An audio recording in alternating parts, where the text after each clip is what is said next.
Good day everyone! Welcome to my YouTube channel. Ang channel na ito guys ay naghihikayat or nagtuturo sa mga beginners kung paano gamitin ang isa sa pinaka-popular o tanyag na application sa buong mundo, which is yung Microsoft Office. Sa video na ito guys, magsishare ako sa inyo kung paano gumawa ng isang 3D globe animation na kagaya nito gamit ang Microsoft PowerPoint. So, sisimulan natin yan agad pagkatapos ng ating intro.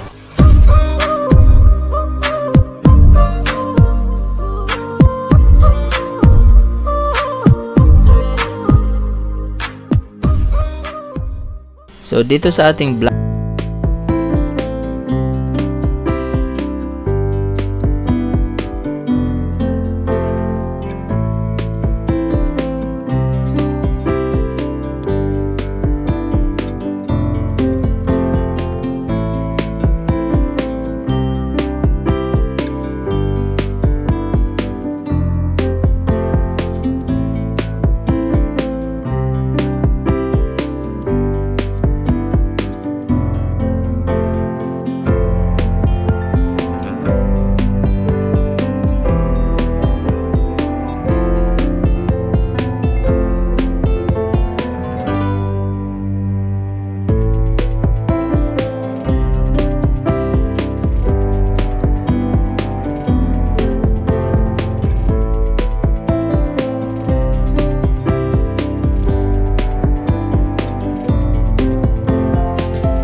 baguhin natin yung width at saka yung height, ganun din dito sa bottom bevel.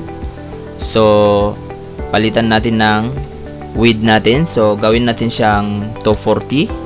Dito naman sa height, ganun din. Gawin natin siyang 240 points. So, kung napapansin nyo guys, nagiging 3D na siya. Then, itong bottom bevel natin, palitan natin din ng 240. At dito, ganun din. 240 rin. So ayun guys, kung napapansin nyo, para na siyang globe. Then ang susunod guys, ibaba natin lang ito ng paganyan. Then dito sa material, i-click natin lang. At dito sa translucent, ang pipiliin natin yung ito, yung clear. So i-click natin lang para magiging transparent siya, tingnan. Ayan. Then, ang susunod guys, kuha tayo ng panibagong slide. So, punta tayo ng home, new slide. At dito, pipiliin natin yung blank slide. So, dito, i-close natin lang to.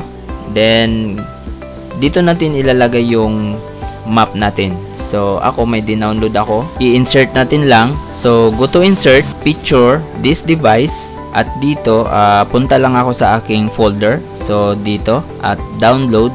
At dito, mayroon tayong map. So, ang pipiliin ko ay ito. Then, click insert. So, ayan. Then, liitan natin lang guys.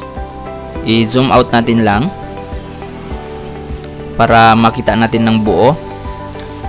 Then, hold shift sa inyong keyboard at i-drag nyo siya ng pagilid. Yan. Then, ang susunod guys, punta tayo ng animations. At dito, ang pipiliin ko ay fly out sa exit. Then, papalitan ko siya ng effect option. To left. Ayan. Then, dito sa start, ang pipiliin ko ay with previous. At sa kanyang duration, papalitan ko siya ng 8 seconds. So ayan, i-click natin lang, then hold Control plus D sa inyong keyboard para ma-duplicate. Then i-highlight natin silang dalawa para ma-select. Then punta tayo ng Home, Arrange, Align, Align Center, Arrange ulit, then Align, at dito Align Middle para pantay yung kanilang position. So next, punta tayo ng Animation ulit. Then dito sa Animation pane, kung napapansin nyo, pareho yung haba ng kanilang duration, yung kanilang animation. Then i-click natin tong isa guys, ito yung nasa ibabaw, then palitan natin siya ng delay na 4 seconds. So delay ng 4 seconds yung isa. Then ang susunod guys, i-select natin tong dalawa, then punta tayo dito sa arrow at effect option. Then dito sa timing, ang pipiliin ko ay until end of slide. Then click OK. Ayan. Then i-highlight natin silang dalawa guys. Hold Control plus D sa inyong keyboard para ma-duplicate, at i-drag natin lang siya dito ng paganyan. Then punta tayo ng effect option. Ang pipiliin ko ay to right. Then dito i-select natin lang itong nasa ibabaw na mapa. Then punta tayo ng picture format. Dito sa transparency, ang pipiliin ko ay ito, yung 80%. Then punta tayo ng send backward natin. Then i-click natin din tong isa at i-set natin yung transparency niya ng 80%. So ayun, okay. So kung ipi-play natin yan guys, ganyan ang kinalabasan ng ating mapa. Okay?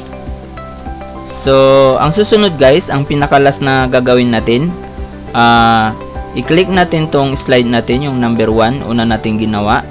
So i-click natin tong circle at saka yung rectangle. So hold Control plus C sa inyong keyboard at i-click natin tong slide number 2, at dito hold Control plus V, victory, sa inyong keyboard para i-paste natin dyan. So ayan, ganyan yung kinalabasan ng ating slide. So kung ipi-play natin yan guys, halimbawa i-play natin to, yan, ganyan yung kinalabasan ng ating globe, 3D globe animation. So ayun guys, kung nagustuhan mo man ang ating tutorial ngayon, paki-click mo naman ang thumbs up button at huwag mong kalimutan na mag-subscribe sa aking channel at paki-click mo na rin ang bell icon para ma-notify ka sa mga video na i-upload ko.